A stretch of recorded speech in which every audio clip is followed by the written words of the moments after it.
Assalamualaikum warahmatullahi wabarakatuh. Alhamdulillahi rabbil alamin. Wabihi nasta'in ala umurid dunya waddin. Ashhadu an la ilaha illallah al-malikul haqqul mubin. Wa ashhadu anna muhammadar rasulullah sadiqul wa'dil amin. Allahumma salli wa sallim ala nabiyyina Muhammadin al-amin wa ala alihi al-tahirin wa ashabihi al-akramin wa man ihtada bihadihi al-mubin ila yaumiddin, amma ba'd. Pertama-tama kita panjatkan puja dan puji syukur kehadirat Allah Subhanahu wa taala yang tidak henti-hentinya melimpahkan kepada kita semua nikmat-nikmatnya, terutama adalah nikmat Islam, demikian pula nikmat taufik, dimudahkan kita oleh Allah Subhanahu wa taala untuk dapat menjalankan salat maghrib berjamaah, dan kemudian kita lanjutkan dengan menyempatkan hadir di majelis ilmu atau majelis ta'lim agar pengetahuan, wawasan keislaman kita semakin bertambah, sekaligus insyaallah dengan kita hadir di majelis ta'lim dibacakan ayat-ayat Allah Subhanahu wa taala dan hadis-hadis Rasulullah sallallahu alaihi wasallam, kita semakin bertambah keimanan dan semakin terdorong untuk banyak beramal soleh. Salawat dan salam tidak lupa kita sampaikan kepada Nabi kita Nabi Muhammad sallallahu alaihi wasallam, kepada keluarganya, para sahabatnya, dan orang-orang yang mengikutinya hingga hari kiamat.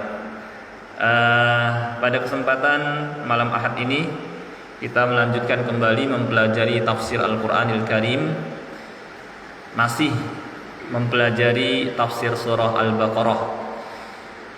Kalau nggak salah kemarin masih ayat Bismillahirrahmanirrahim ya, kalau nggak salah ya, basmalah ya. Berarti sekarang ayat Alhamdulillahirabbil alamin ya. Baik. Firman Allah ya, A'udzu billahi minasyaitonir rajim. Bismillahirrahmanirrahim. Alhamdulillahi rabbil alamin ya. Artinya segala puji bagi Allah, Tuhan semesta alam ya. Dalam bahasa Arab, kata alhamdu di situ ada huruf alhamdu. Ini kata mufassirin istighraq, menunjukkan menyeluruh.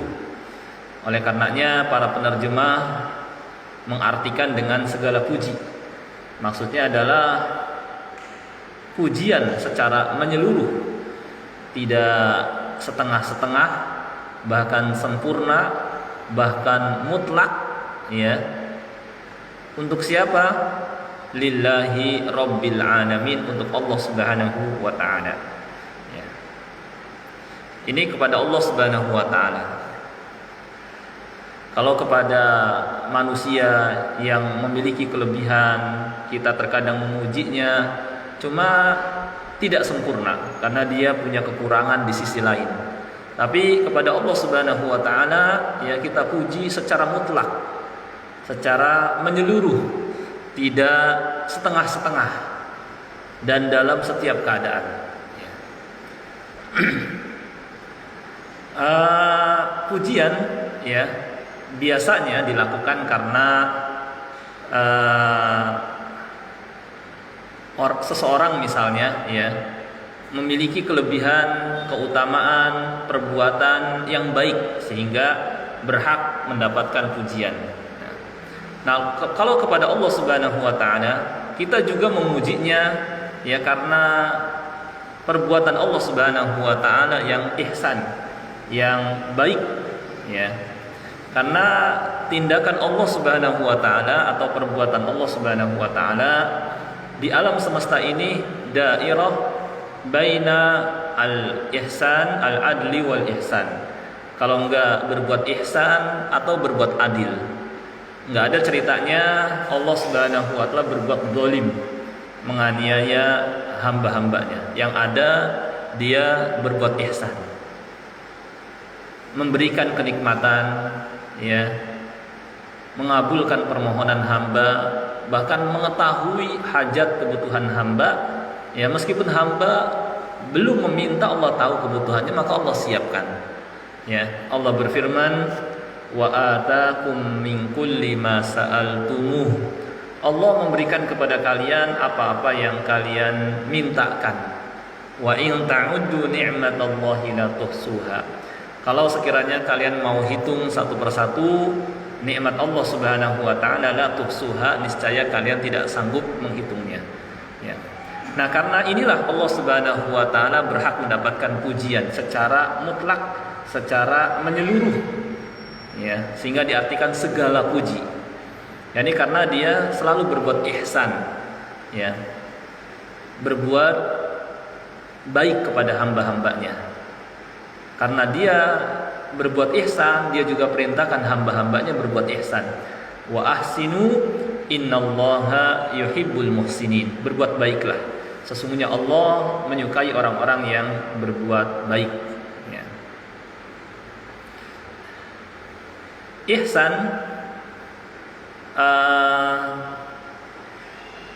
itu di atas adil. Di atas adil. Kalau adil berimbang atau seimbang, tapi ihsan lebih dari itu. Terkadang misalnya kita membeli jeruk, ya, sekilonya 15.000, ya, tertulis di situ. Nah, kalau penjual yang adil, maksudnya ya sudah, dia apa adanya, ya segitu, saya kasih cuma sekilo. Tapi di atasnya adil, ihsan, dia tambahkan lagi. Itulah ihsan. Ya, di atas adil. Maka Allah Subhanahu wa taala perintahkan hamba-hambanya berlaku ihsan dalam ayatnya yang sering dibacakan oleh khatib di khutbah Jumat. Innallaha ya'muru bil adli wal ihsan. Sesungguhnya Allah memerintahkan berlaku adil dan ihsan. Adil seimbang, ihsan membalas lebih baik lagi. Ya. Nah, Allah Subhanahu wa taala berbuat ihsan kepada hamba-hambanya. Selalu memberi karunia, ya, selalu memberi, ya. Juga berlaku adil. Makanya orang yang berbuat jahat, ya, dibalas sesuai dengan kejahatannya. Contoh ihsan dan adilnya Allah sebagaimana firman Allah Subhanahu wa taala di surah Al-An'am, "Man jaa'a bil hasanati falahu 'asyru amsalihha." Barang siapa yang datang menghadap Allah dengan satu kebaikan amal soleh, maka dia akan mendapatkan 10 kali lipat balasan kebaikan. Wa man jaa'a bisayyi'ati fala yujza illa mithlaha. Tetapi barang siapa yang datang menghadap Allah dengan satu dosa, kemaksiatan, kejahatan, fala yujza illa mithlaha. Dia tidaklah dibalas kecuali sesuai dengan perbuatan yang dilakukan. Kalau yang ini adil, kalau yang sebelumnya namanya ihsan. Ini contoh ihsannya Allah Subhanahu wa taala. Ya. Nah, karena inilah Allah berhak mendapatkan segala pujian.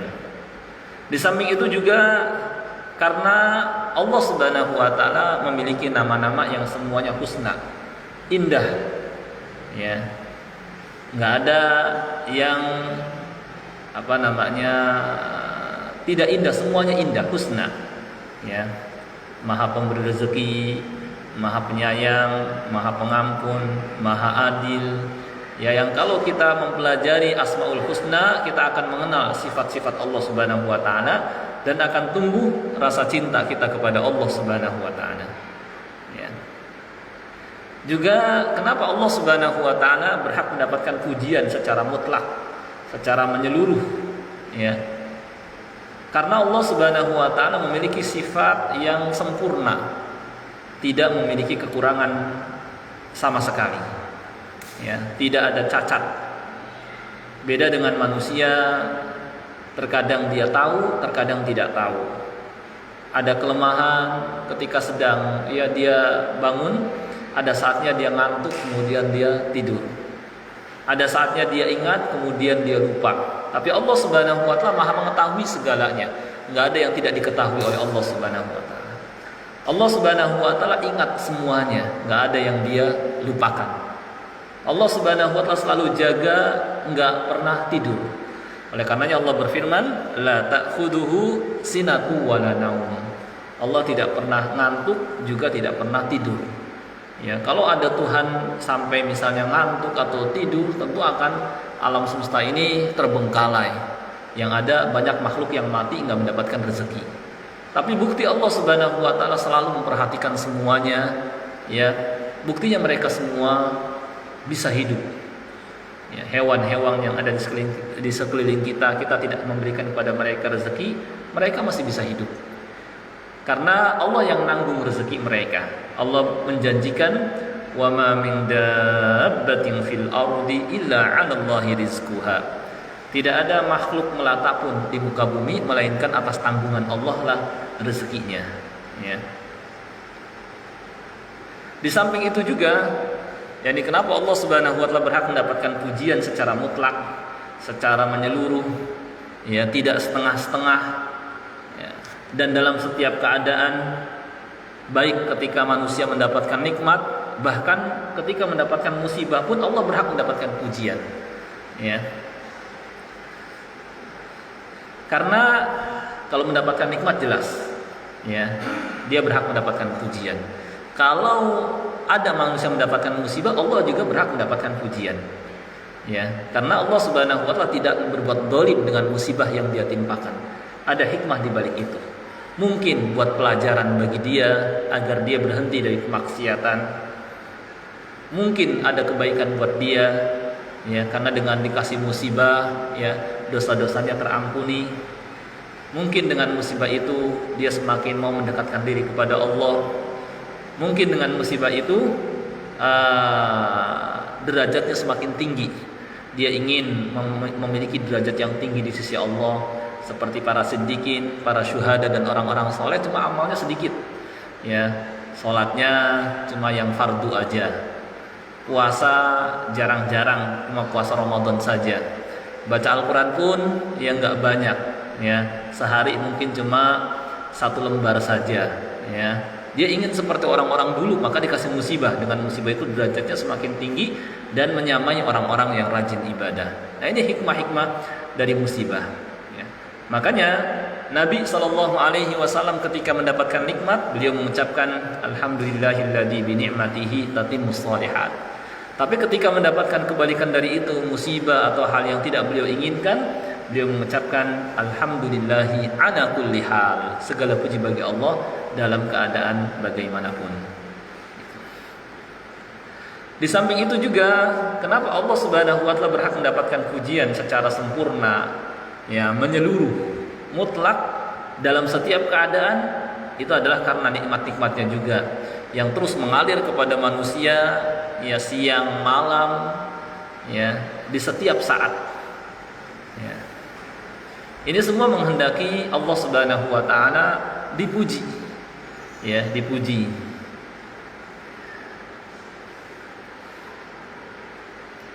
Di samping itu juga Allah Subhanahu wa taala berhak mendapatkan pujian karena kebijaksanaannya, yakni tindakannya yang bijaksana. Karena perbuatan Allah Subhanahu wa taala antara berbuat ihsan, berbuat adil, memberikan rahmat kasih sayangnya, juga hikmah bijaksana. Baik pada firman-Nya, bijaksana itu artinya tepat. Pada firman-Nya tepat. Kemudian juga pada perbuatannya dalam menciptakan, mengatur, mengurus alam semesta ini. Demikian pula dalam syariat yang dia tetapkan dalam agamanya pun penuh dengan kebijaksanaan. Al-Quran yang merupakan firman-Nya juga sama, penuh dengan kebijaksanaan. Demikian pula takdir yang dia tetapkan di alam semesta pun sama, ya, penuh dengan kebijaksanaan. Ada hikmah di balik itu semua, ya.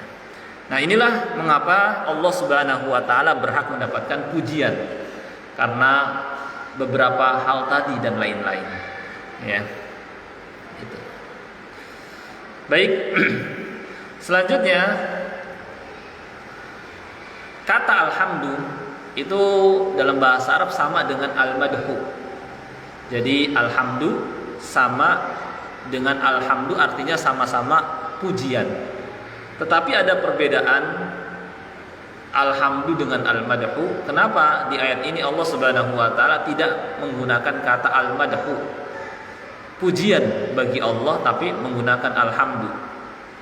Kata salah seorang ulama, Syekh Muhammad bin Shalih Al-Utsaimin, menerangkan bahwa dalam alhamdu itu adalah yakni kita menyifati yang dipuji dengan kesempurnaan, ya, karena kelebihan kesempurnaan yang ada padanya. Di samping kita pun sambil mencintai dan mengagungkannya. Jadi pada alhamdu itu memuji sambil mencintai juga sambil mengagungkan. Ada 3 yang kita lakukan, ya. Kita puji, kita cintai, dan kita agungkan, ya. Dan kita puji Allah Subhanahu wa taala karena kesempurnaannya baik pada zat maupun sifat maupun perbuatannya, ya. Nah, inilah kenapa Allah Subhanahu wa taala menggunakan kata alhamdu, segala puji, dengan pakai hamdu, bukan al-madhu. Karena kalau al-madhu memang betul artinya pujian, tetapi tidak ada rasa cinta, tetapi tidak ada rasa ta'zim, pengagungan. Sama seperti dulu para penyair, mereka terkadang ingin mendapatkan hadiah dari para raja, maka mereka membuat syair-syair yang isinya memuji para raja, ya. Mereka memuji, memang betul memuji, tetapi ya mereka madahu, yakni mereka hanya sekedar memuji tanpa ada rasa cinta kepada raja itu dan tanpa ada rasa ta'zim. Ya, maka karena madhu biasanya seperti ini, maka Allah Subhanahu wa taala menggunakan kata alhamdu agar hambanya ketika memuji Allah, mereka pun mencintainya, mereka pun mengagungkannya. Jangan sampai menyamakan seperti kepada raja yang hanya sekedar memuji, hanya ingin dapatkan hadiah, tapi nggak ada rasa cinta, tapi nggak ada rasa pengagungan. Itu ya. Di samping itu juga kita memuji Allah Subhanahu wa taala karena dari Allah lah, ya, sumber segala kebaikan yang kita peroleh itu semua dari Allah. Wa ma bikum min ni'matin faminallah. Tidak ada satupun nikmat yang kalian peroleh, kalian rasakan kecuali datangnya dari Allah Subhanahu wa taala. Ya. Kemudian kalimat ini meskipun bentuknya khobar artinya berita, menerangkan bahwa segala puji bagi Allah Rabbul Alamin, ya, tetapi di dalamnya mengandung perintah kepada hamba-hambanya agar mereka memuji Allah Subhanahu wa taala. Ya. Jadi meskipun terkadang kalimatnya bentuknya berita, tetapi di dalamnya mengandung perintah seperti ini.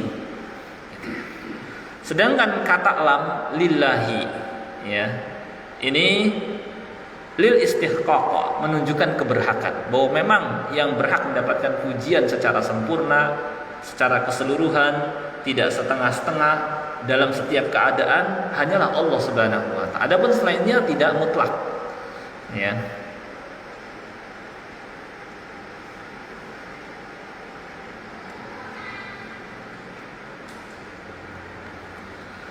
Nah, ini alhamdu. Ada pernyataan dari seorang ulama bernama Sa'id bin Jubair dari kalangan tabi'in, murid Abdullah bin Abbas. Kata beliau, sesungguhnya orang-orang yang pertama dipanggil ke surga adalah mereka yang senantiasa memuji Allah dalam setiap keadaan, atau mereka yang memuji Allah baik di saat lapang maupun sempit. Nah, ini keutamaan mereka yang selalu mengucapkan alhamdulillah, alhamdulillah, alhamdulillah. Ya. Kata Sa'id bin Jubair, mereka lah orang yang paling duluan dipanggil masuk ke dalam surga. Ya. Dalam keadaan lapang maupun sempit, dalam keadaan mendapatkan nikmat maupun dalam keadaan mendapatkan musibah. Kenapa? Karena orang ketika mendapatkan musibah itu, kata ulama, ada 3 sikap. Ada 3 sikap yang benar. Tetapi 3 sikap ini sebenarnya ada 4 sikap. 1 salah, tiga benar, dan tiga benar ini ada tingkatan-tingkatannya. Yang salah jelas ketika mendapatkan musibah, dia keluh kesah, dia marah-marah, dia kesal, dia protes, dia nggak nerima, ya jelas ini menghasilkan dosa, membuahkan dosa. Ya, dia dapatkan dosa, dan di samping musibah yang menimpanya pun nggak terangkat dari dia. Jadi double ya, sudah kesel, marah-marah, dapat dosa, juga musibah nggak terangkat, nggak dikasih pahala bahkan buat dia. Ya. Nah, tiga sikap yang benar, yang pertama adalah sabar. Ya, sabar ini tingkatan yang awalnya dulu. Dia nahan diri. Arti sabar adalah al-habsu, nahan diri. Nahan diri di sini mencakup nahan lisan dan nahan anggota badan. Dari lisannya, dari mengucapkan kalimat-kalimat yang menunjukkan tidak menerima, tidak ridho. Ya, dia tahan, diem. Kemudian dia pun tahan anggota badannya dari menunjukkan sikap-sikap yang menunjukkan tidak menerima, entah keluh kesah, entah marah-marah, entah dia kalau perempuan misalnya jambak rambut, robek baju, tampar pipi, guling-gulingan dan lain sebagainya, dia tahan diri. Ini tingkatan pertama. Kepada mereka Allah katakan wabasyiris sabirin, berikanlah kabar gembira kepada mereka yang sabar. Nahan diri, ini udah tingkatan pertama. Ya, dengan sabar Allah akan kasih pahala, dan pahalanya besar. Innama yuwaffas sabiruna ajrahum bighairi hisab. Orang-orang yang sabar akan memperoleh pahala secara penuh, tidak tanggung-tanggung. Ya. Tingkatan di atasnya, di atas sabar adalah kata ulama ridho. Ridho, dia merasa puas, sejuk matanya, ya nyaman. Dia seakan kayak nggak mendapatkan musibah, nikmat saja, hidupnya terasa nyaman, nikmat. Ya, itu karena dia faham hikmah dari musibah. Bahwa Allah Subhanahu wa taala menginginkan kebaikan buat dia. Ya, bisa maksudnya ingin menghapuskan dosanya, bisa maksudnya meninggikan derajatnya, bisa mengarahkan kepada yang lebih baik dan seterusnya. Maka dia pun nyaman, dia pun nikmat dengan musibah itu. Kata ulama, ar-ridha hilyatu auliyaillah. Ridha adalah perhiasan para wali Allah. Wali-wali Allah ketika mendapatkan musibah, mereka nyaman, tenang. Ya, kayak seakan-akan nggak mendapatkan musibah, karena tahu hikmah di balik musibah. Itu tingkatan yang di atasnya sabar. Tingkatan paling tingginya adalah syukur. Malah dia berterima kasih kepada Allah. Berarti Allah menginginkan kebaikan buat dia. Dia paham bahwa dalam hadis Nabi SAW bersabda, Innallaha idza ahabba qauman ibtalahum. Ya, sesungguhnya Allah apabila mencintai suatu kaum, maka Allah akan uji mereka. Faman radiya falahu ridha. Siapa yang ridha dengan musibah itu, maka dia mendapatkan keridhaan Allah. Wa man sakhita falahu sakhat. Tetapi sebaliknya yang malah kesal, marah-marah, ya, tidak menerima, dia mendapatkan kemurkaan dari Allah Subhanahu wa taala. Ya. Nah, karena dia paham ya bahwa ini menunjukkan Allah mencintainya dan Allah menginginkan kebaikan buat dia, maka dia pun bersyukur, berterima kasih kepada Allah. Cuma ini berat sekali, tingkatan paling atas. Dapat musibah, mobilnya hilang, alhamdulillah. Kemudian ada anggota keluarganya meninggal, alhamdulillah. Itu berat tingkatan seperti itu. Karena ada dalam hadis bahwa dalam hadis yang derajatnya insyaallah sahih, riwayat Ahmad, bahwa Allah Subhanahu wa taala hendak menguji seorang hamba. Ya, Allah Subhanahu wa taala kirimkan malaikat kepada hamba tersebut, malaikat maut yang kemudian mencabut nyawa anak hambanya. Ya. Kemudian Allah Subhanahu wa taala ya bertanya kepada malaikat yang telah mencabutnya, dan dia lebih mengetahui. Qabattum samarata fuada abdi, apakah kalian telah mencabut nyawa buah hati hambaku? Kata mereka, na'am, iya. Famadza qala, apa yang dia ucapkan? Dia mengatakan, kata malaikat, hamidaka wa athna alaik, atau kama fil hadits. Dia malah memujimu dan menyanjungmu, ya. Malah mengucapkan alhamdulillah, ya. Maka kata Allah kepada malaikat, ya, ibnuhu baitan wasamuhu baital hamdi, buatkanlah istana dan berilah nama istana itu dengan istana pujian. Nah, itu tingkatan paling tinggi, ya. Dia tetap alhamdulillah sabar. Nah, ini tingkatan paling atas. Di atasnya ridho adalah syukur, cuma berat, ya, berat. Baik, itu tentang alhamdulillah. Tentang alhamdulillah juga ini ada beberapa hadis yang menyebutkan tentang alhamdulillah. Di antaranya hadis yang diriwayatkan oleh Imam Tirmidzi, Nasa'i dan Ibnu Majah dari Jabir bin Abdullah radhiyallahu anhuma, ia berkata, Rasulullah sallallahu alaihi wasallam bersabda, afdhaludz dzikri la ilaha illallah wa afdhalud du'a alhamdulillah. Sebaik-baik zikir adalah la ilaha illallah dan sebaik-baik doa adalah alhamdulillah. Ya, jadi sebagai doa juga alhamdulillah. Makanya doa ahli surga, penghuni surga, wa akhiru da'wana anilhamdulillahi rabbil alamin. Dan doa terakhir kami adalah alhamdulillahi rabbil alamin. Ini masih tentang alhamdulillah, ya. Kita masih satu ayat dulu, ayat kedua ini, ya. Di sini ada penjelasan dari sebagian ulama juga, ya, dari ulama salaf terdahulu. Umar radhiyallahu anhu pernah berkata kepada Ali radhiyallahu anhu, ketika itu kawan-kawannya berada di dekatnya. Kata Umar, la ilaha illallah subhanallah Allahu akbar telah kami ketahui maknanya, ya. Lalu apa alhamdulillah? Kata Ali, ya, ia adalah kalimat yang Allah Ta'ala cintai untuk dirinya. Dia ridhoi untuk dirinya dan dia suka jika kalimat itu diucapkan, ya. Alhamdulillah. Kata Ibnu Abbas radhiyallahu anhuma, alhamdulillah adalah kalimat syukur. Jika seorang hamba mengucapkan alhamdulillah, maka Allah Subhanahu wa taala berfirman, hambaku telah bersyukur kepadaku. Jadi salah satu bentuk syukur adalah mengucapkan alhamdulillah, gitu, ya. Baik, selanjutnya alhamdulillahi rabbil alamin. Segala puji bagi Allah rabbil alamin, ya. Allah juga berhak mendapatkan pujian secara mutlak karena dia juga rabbul alamin.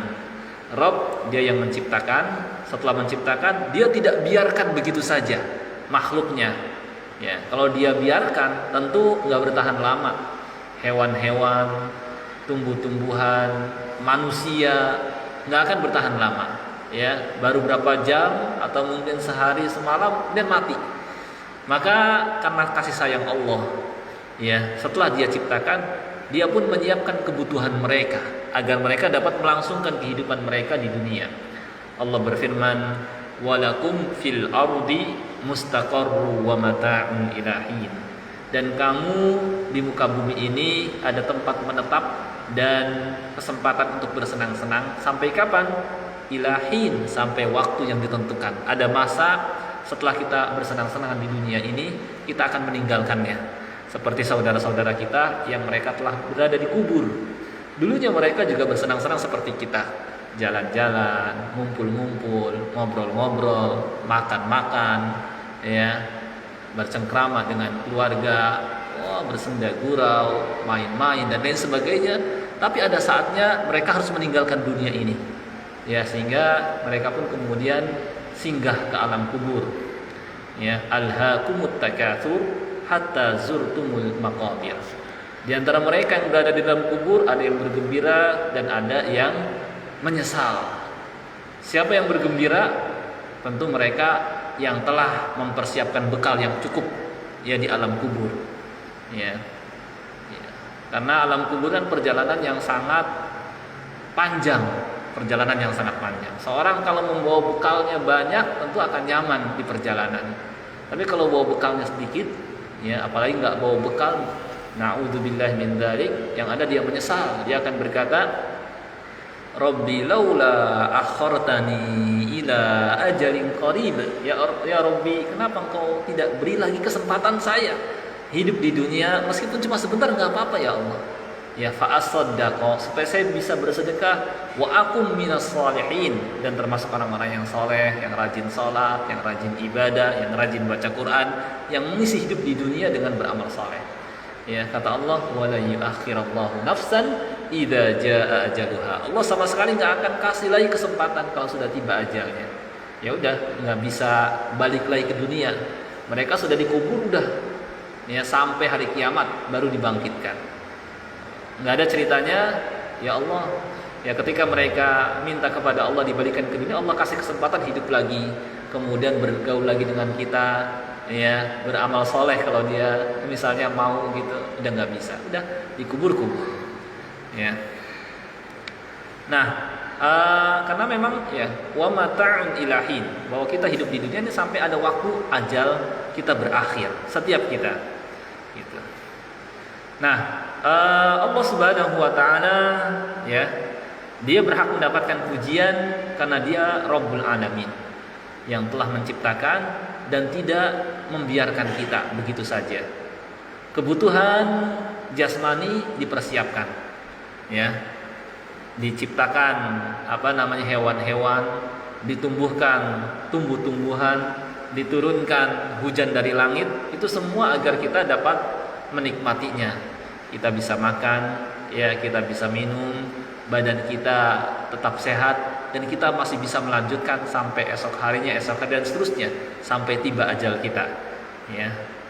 Nah, kalau kebutuhan jasmani Allah Subhanahu wa taala persiapkan, hewan-hewan diciptakan, tumbuh-tumbuhan ditumbuhkan, dan hujan diturunkan, ya, apalagi kebutuhan yang namanya kebutuhan rohani. Tentu Allah Subhanahu wa taala juga tidak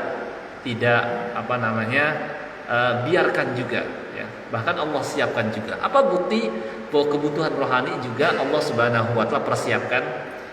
Yaitu dengan dia mengutus pada setiap umat seorang rasul yang diakhiri dengan Nabi Muhammad sallallahu alaihi wasallam, dan dia turunkan kitab agar ya kebutuhan rohani manusia terpenuhi, agar manusia mendapatkan bimbingan dalam hidup di dunia, agar mereka tidak salah jalan, agar mereka mendapatkan hidayah, agar mereka tahu untuk apa mereka diciptakan di dunia, agar mereka kenal Rabb mereka Allah Subhanahu wa taala. Ya, ini kan kebutuhan rohani, ya, agar mereka memperoleh kebahagiaan, ya. Nah, karena inilah Allah Subhanahu wa taala berhak mendapatkan pujian. Ya, dia nggak biarkan setelah dia ciptakan. Ya, kalau kita kadang telah membuat, setelah itu kita tinggalkan. Kalau Allah Subhanahu wa taala tetap memperhatikan terus, ya.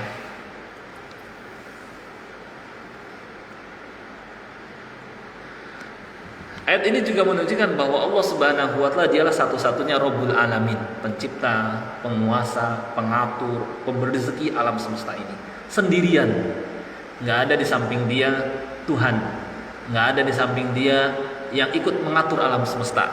Sehingga batil pernyataan ada dewa-dewa, ada penguasa pantai utara, penguasa pantai selatan. Itu semua ya adalah khayal atau khayalan. Kalaupun ada yang menampakkan diri, itu setan, ya. Dan kata Allah tentang itu semua, in hiya illa asma'un sammaitumuha antum wa aba'ukum ma anzalallahu biha min sultan. Itu cuma nama-nama yang kamu dan nenek moyang kamu menamainya. Allah sama sekali tidak menurunkan keterangan tentang itu semua, ya. Di dalam ayat ini terdapat tauhid rububiyah. Ya, dulu ketika kita belajar tauhid, kita telah pelajari ada tauhid rububiyah, ada tauhid uluhiyah, dan ada tauhid asma wa sifat. Tauhid rububiyah meyakini Allah satu-satunya pencipta, penguasa, pengatur alam semesta. Tauhid uluhiyah, oleh karenanya kita hanya arahkan ibadah hanya kepada Allah. Tauhid asma wa sifat, Allah punya nama dan punya sifat yang berbeda dengan makhluknya. Itu ya. Nah, Allah Subhanahu wa taala dialah Rabbul Alamin. Sedangkan kata alamin bentuk jamak, ya. Alam artinya ma siwallah. Segala sesuatu selain Allah disebut dengan alam. Ya. Maka karena semua selain Allah adalah makhluk, ya, sehingga tidak berhak disembah, ya. Dan Allah dialah penguasa seluruh alam, ya, alam bagian bawah, alam bagian atas, dan alam manusia, alam jin, alam malaikat, alam hewan, alam tumbuhan, benda-benda mati dan seterusnya. Ya, Allah lah pencipta semua alam-alam itu. Ya. Dan alam itu bisa juga berarti alam pendek. Alam bermakna alam. Apa maksudnya? Bahwa pada itu semua terdapat alam, tanda. Arti alam bisa arti tanda. Tanda apa? Tanda akan keberadaan Allah. Tanda akan apa? Akan kekuasaan Allah. Tanda akan kebesaran Allah, keagungan Allah, kebijaksanaan Allah, rahmat Allah. Ya, wa fi kulli syai'in lahu ayah, ya, dan pada segalanya terdapat ayah, alam, tanda. Jadi disebut alam karena pada itu semua kita bisa mengenal akan keesaan Allah, akan kebesaran Allah, akan kemahakuasaan Allah. Contoh, dari mana kita tahu maha agung, maha besarnya Allah? Lihat matahari, lihat bulan, lihat langit, lihat bumi, lihat gunung-gunung, itu semua besar, ya, makhluk yang besar, ya. Kalau makhluknya sudah sedemikian besar, apalagi penciptanya. Kemudian dari mana kita mengetahui bijaksananya Allah Subhanahu wa taala? Lihat, ya, Allah Subhanahu wa taala ciptakan makhluk berpasang-pasangan, ada laki, ada perempuan, ada jantan, ada betina, ada siang, ada malam. Kalau seandainya dalam kehidupan cuma siang saja, nggak ada malam, ya, kita nggak nyaman istirahat, ya. Sedangkan badan kita butuh istirahat. Kalau seandainya kehidupan cuma malam saja, ya, tidak ada siang, ya, tentu banyak energi yang harus kita keluarkan. Setiap hari kita harus nyalakan lampu, kemana-mana kita harus sedia lampu, mencari barang yang hilang sangat susah dan lain sebagainya, ya. Nah, ini menunjukkan bijaksananya Allah Subhanahu wa taala, ya, dan lain-lain. Saya kira mungkin ini tafsir ayat alhamdulillahirabbil alamin. Cukup mungkin sampai di sini karena waktu Isya sudah di sini sudah masuk. Mungkin sebelum ditutup kalau ada yang mau ditanyakan silakan. Mungkin ada yang belum jelas.